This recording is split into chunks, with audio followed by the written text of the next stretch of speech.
Hello friends, আমি বানাচ্ছি আজকে আমের মিষ্টি চাটনি। এটা খেতে একটু দারুণ লাগে। আমি শুকনো লঙ্কা দিয়ে দিয়েছি, তেজপাতা। এবার আমি দিয়ে দেবো একটু পাঁচফোড়ন। পাঁচফোড়নটা একটু ভাজা হয়ে যাবে, তারপরে দিয়ে দিলাম কেটে রাখা আমগুলো, কেটে ধুয়ে রেখেছিলাম। তারপরে একটু নাড়াচাড়া করে একটু হলুদ দিব, একটু লবণ দিব,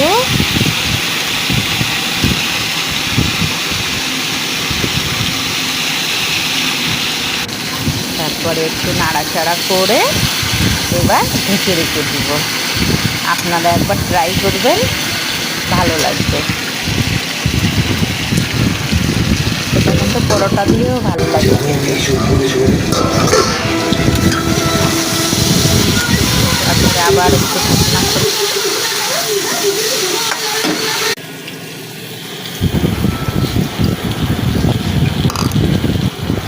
তারপরে চিনি দিয়ে দিলাম।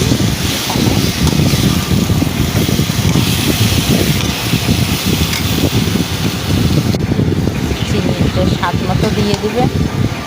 আমের চাটনিটা একটু টক টক থাকে না, কেউ আবার একটু মিষ্টি কম খায়।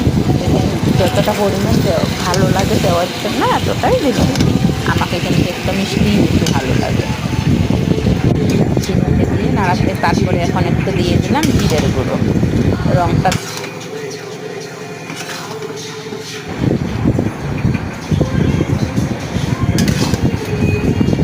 রঙটা দারুণ হয়েছে কিন্তু।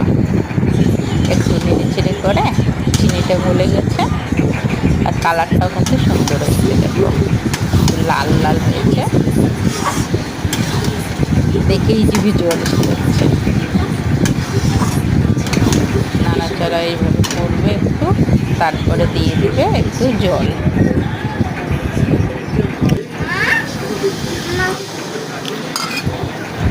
জল দিয়ে দিলাম। জলটা এখন একটু ফুটবে,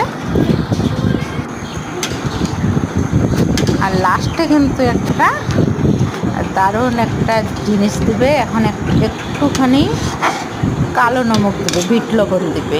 সেটা দিলে কিন্তু স্বাদটা আরও দ্বিগুণ বেড়ে